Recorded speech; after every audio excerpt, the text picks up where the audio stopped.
қалған секілді. Сағынып қалды ма? Қызу кезінде, дене қызу кезінде ең алғашқы көмек ол әрине су. Және де ол судың температурасы жылы болу керек. Мұздай емес, не ыстық емес, жылы температурада болу керек. Сол себепті сұйықтықты көп ішу қажет. Өйткені ағзада дене қызуы көтерілген кезде сусыздана пайда болады. Және оны орнын толтыру үшін әрине сұйықтық көп ішу керек. Кәне сонда да тағы бір өлшеп көре салайық.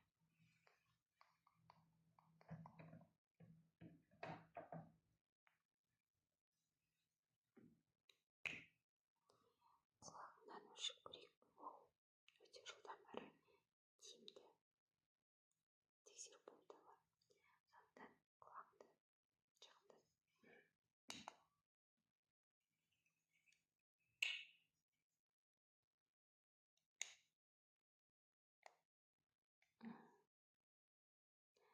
Әзірге 37,8 болып тұр.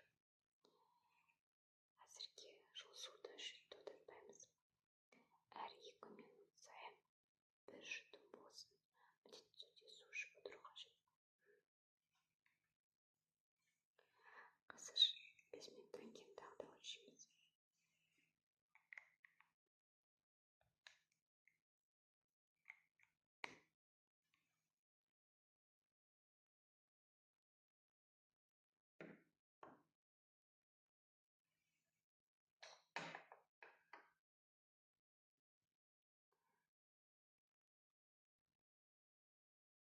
Осындай сезініп тұрдым ба? Жақсы, онда анығырақ болу үшін біз міне мұндай ртутный градусникпен өлшеп көрейік, жарай ма? Қолыңның астына қоясың, білесің ғой. Қазір 0-ге түсіріп алайын, күте тұр. Болды. Қолыңды аш, міне қой.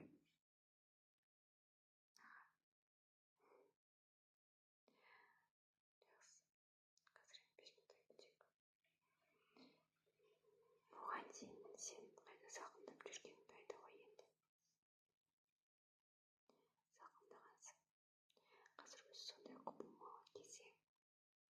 Ауа райы күндіз жылы, ал кешкі және таңертең өте салқын болып жүр. Сондықтан ең басты аяқ пен басты жылыстау керек. Жоқ, ол рас. Аяқ пен басты жылыстаса ешқандай да салқын өтпейді.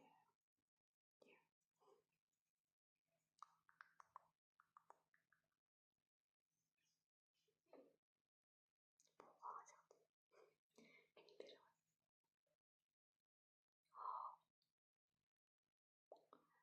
38-ден асып кетті. Ендеше түсінікті. Ақсаң жақсы күресіп жатыр деген сөз ол. Сондықтан да еш уайымдама. Қазір енді сен маған салмағыңды айтып жүрсің. Өйткені кез келген дәріні ішудің алдында өз салмағыңмен дәрінің дозасын есептеу сенің денсаулығың үшін өте маңызды, және дәрінің әсері үшін өте маңызды болып табылады. Сондықтан сен маған қазір өзің салмағыңды айт. Және біз дәрінің дозасын есептеп аламыз. Қазір мен саған берейін деп жатқан ибупрофен. Бұл жалпы температураны, дене қызуын түсіруге және ауруды басуға жақсы көмектеседі. Ол тіпті буындардағы ауру, температура кезінде буындарда да ауру басталады. Соны басу үшін талап тұрмас дәрі деп айталады. Сондықтан қазір есептеймін. Аға, жақсы. Ендеше саған таблетка түрінде болып табылады. Саған сонда бір толық таблетка жарайды екен. Сонда қазір мен саған таблетка беріп, сен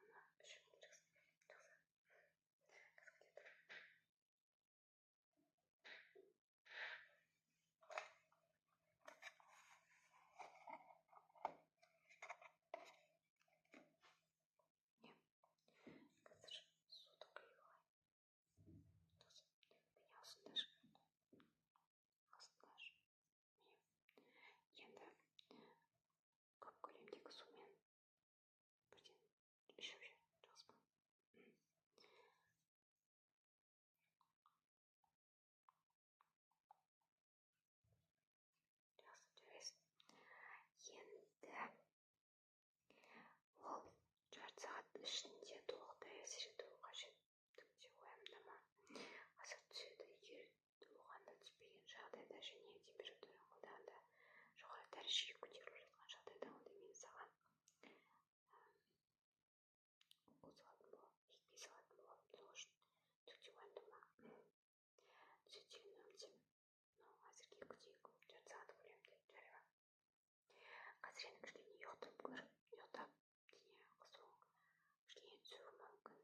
Бұл шаршағандықтан және әртүрлі уайым ойлағандықтан да одан сайын көтеріле беруі мүмкін.